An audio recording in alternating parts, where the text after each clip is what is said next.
Yesterday, a wizard entered New York with a case. A case full of magical creatures.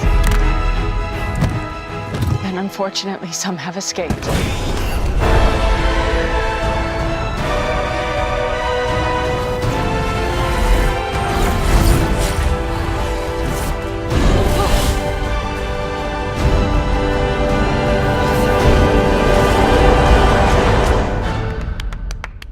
I want to be a wizard.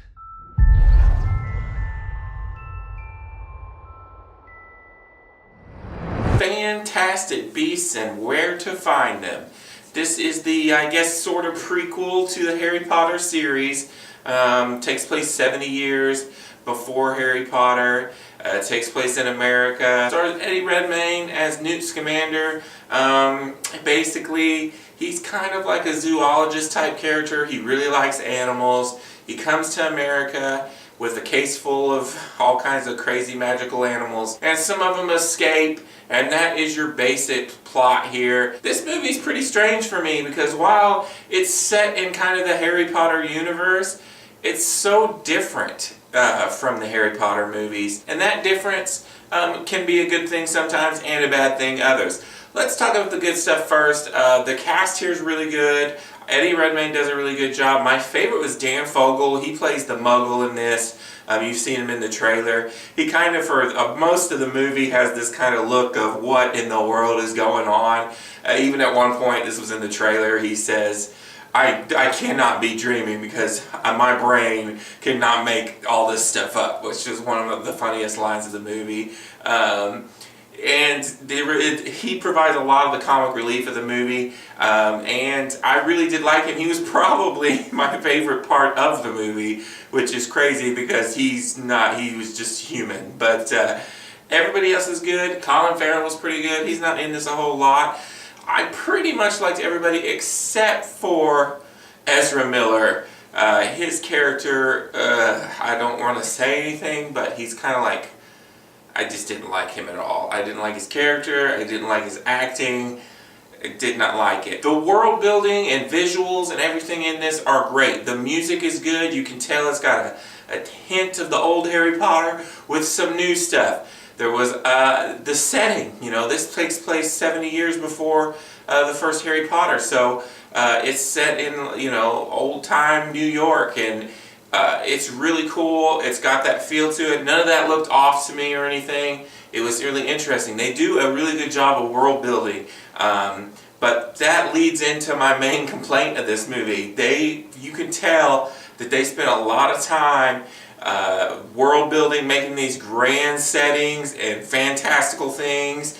And they got a little lost in doing that and forgot to make a good story here because there isn't much of one in this. It's pretty generic, and it severely lacks a villain. There's no real villain here, and that is really one of the most disappointing parts of that.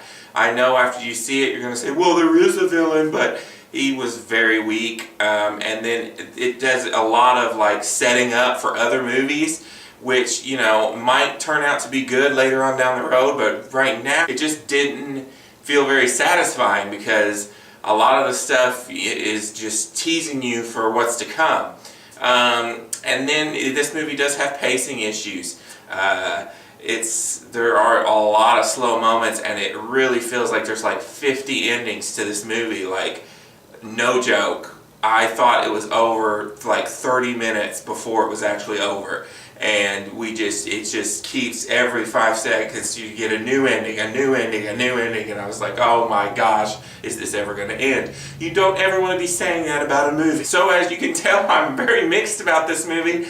I don't even really want to compare it to Harry Potter because besides the fact that there's wizards in this, it really doesn't feel like a Harry Potter movie. So I liked parts of it. I think it's done a good job of probably setting up things towards the end. There's a cool little cameo. There's probably a lot of stuff sprinkled in that I missed because I'm not that into the Harry Potter lore. But it's an okay movie, but I was expecting more. I'm going to give Fantastic Beasts and where to find them, a 3.5 out of 5. If you like this video, click that like button. Comment below if you want to talk to me about anything. Click the Rainy Cage button to subscribe and keep up to date with all my videos. And I'll leave you with a few of my most recent videos and some of these sweet, sweet dance moves. This is Rainy Cage. Peace out.